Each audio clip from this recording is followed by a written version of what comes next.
வரைக்கும் நண்பர்களே, நேத்து பார்த்த வீடியோட பார்ட் 2 தான் இன்னைக்கு பார்க்க போறோம். உள்ள என்ன இருக்குன்னு உள்ள போய் பார்க்கலாம். உள்ள போய் கொஞ்சம் தூரத்திலே பார்த்தீங்கன்னா ரைட் சைடுக்கா ஒரு காரை நிப்பாட்டி வச்சிருக்காங்க. அந்த கார் பார்க்கறதுக்கு என்னமோ கொஞ்சம் சுமாரா தான் இருக்கு.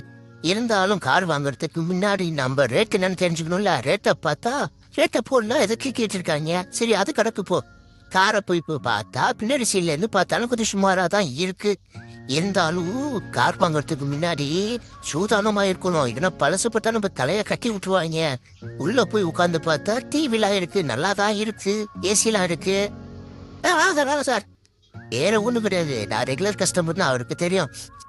காரை பார்த்தாச்சே, பக்கத்துல போன் இருக்கேன், போனை போய் பார்க்கலான்னு போனை போய் பார்க்க போனா ரேட்டு போட்டுருக்காங்க 499 கேடி, இந்தியன் ருபீஸ் 1,50,000 ரூபா.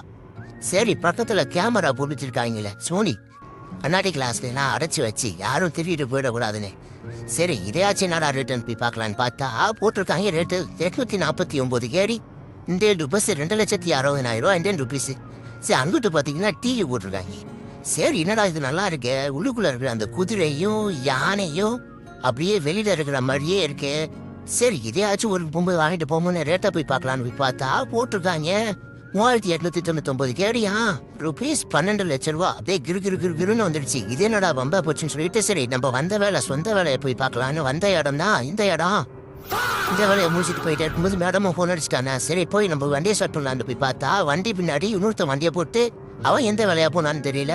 சரி அவனுக்காண்டி கொஞ்சம் நேரம் வெயிட் பண்ணி பார்க்கலாம்னு சொல்லிட்டு சைடில் போய் ஒரு கட்டையில போய் உட்காரலான்னு உட்காந்தேன். அப்புறம் கொஞ்ச நேரத்திலே வந்துட்டான்.